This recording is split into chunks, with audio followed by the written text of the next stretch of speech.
Buenas tardes, mis queridos alumnos. Este es la unidad 2. Vamos a continuar con la cátedra de Fundamentos de Enfermería. Esto es solo una síntesis de todo el material de PDF que deberán estudiar. Se lo simplifico. Vamos a iniciar con precauciones estándares, que son las precauciones universales o normas de bioseguridad. Estas normas se deben aplicar siempre con todos los pacientes.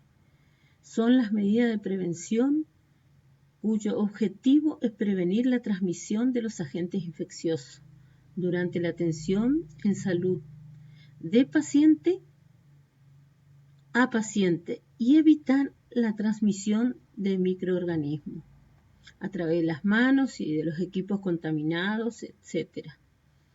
En las distintas formas, tanto de paciente a personal o de personal a paciente, lo que se denomina bidireccionales. Estas son las medidas básicas. Las precauciones más importantes son higiene de manos, uso de equipo de protección personal, barbijo, puede ser barbijo quirúrgico o barbijo N95. Utilización de guantes, que puede ser de látex o de nitrilo. Una protección facial que se utiliza para evitar las salpicaduras en el rostro. Uso de delantal, camisolín, que puede ser un camisolín estándar o un camisolín hidrorrepelente, que es más reforzado para evitar la contaminación. Higiene respiratoria, es decir, los hábitos al toser o estornudar. Colocarse el codo en pliegue o bien colocarse un pañuelo descartable. Manejo de los equipos y desecho de ropa de paciente. Es importante que sepan que los residuos patológicos se tiran en bolsas rojas y los residuos comunes en bolsa negra. Está en la normativa que hay que estudiarla. El personal de salud debe saber que siempre tiene que vacunarse contra hepatitis B. Eso es por ley. Sabemos que existen distintos tipos de aislamiento, que puede ser aislamiento estándares o precauciones frente a patógenos altamente transmisibles. En base a eso, vamos a utilizar los elementos de protección personal, sumamente importante. Por ejemplo, las precauciones respiratorias, tales como la tuberculosis y el sarampión, son muy contagiosas. O por las gotitas de flush en la neumonía, la gripe influenza o las paperas. Aquí tenemos los elementos que ya lo hemos mencionado. Guantes, barbijo, que puede ser barbijo estándar o el barbijo reforzado, antiparras y camisolín. Estos son los descartadores de agujas o de elementos cortopunzantes que deben ser utilizados con suma precaución para evitar accidentes. En la figura se muestra la colocación y retiro de camisolín. La colocación básicamente es como muestra la figura, de fácil colocación, se prende por arriba y se puede prender en la parte de atrás, preferentemente al costado o adelante, para luego extraer más fácilmente.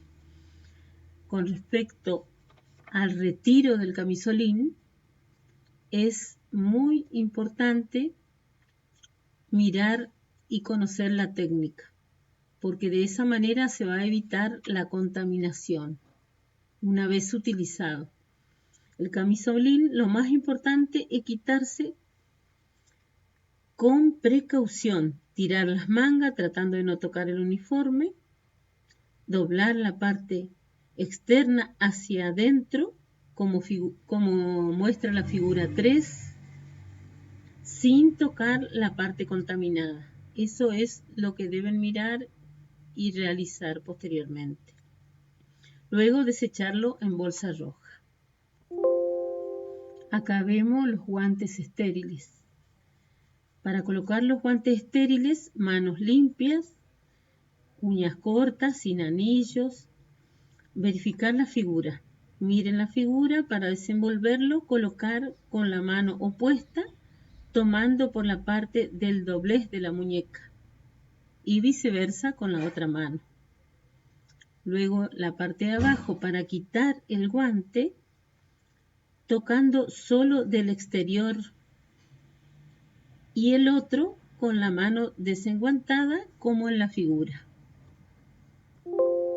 Acá vemos paso a paso la forma de quitarse los guantes de manera tal que no se toque la parte contaminada.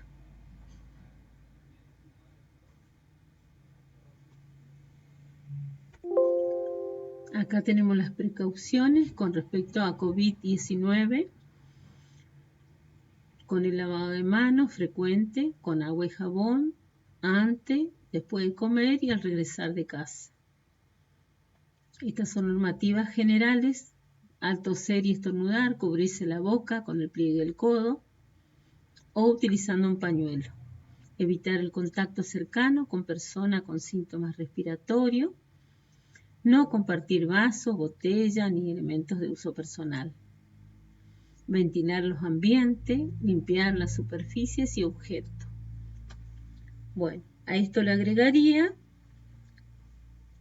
que se deben desinfectar las superficies donde se toca, tales como manijas, mesa, etc., con alcohol. También hay que evitar tocarse la cara, los ojos, la nariz y utilizar el distanciamiento social. Mantenerse alejado a 2 metros aproximadamente de las personas y utilizar barbijos. La higiene de manos de fundamental importancia. La mano es el lugar donde es común la presencia de gérmenes, microorganismos patógenos, que se transmiten fácilmente con el contacto. Por eso es fundamental recordar que hay un tiempo de lavado de manos. No es lavarse las manos rápidamente. Se debe realizar no menos de 50 segundos. Principalmente se deberán retirar las alhajas, anillos, no tener las uñas pintadas o postizas. Existen diferentes tipos de lavados. Existe el lavado de mano, solo varía el tiempo, o sea, el lavado de mano antiséptico, que es utilizado, el lavado de mano básico, importante y necesario. Eso deben tenerlo siempre presente, que existen diferentes tipos de lavado, pero no obstante eso, lo más importante es que sepan que el tiempo del lavado de mano debe ser no menos de 50 segundos y utilizando la técnica según la Organización Mundial de la Salud, que la voy a explicar en el otro video.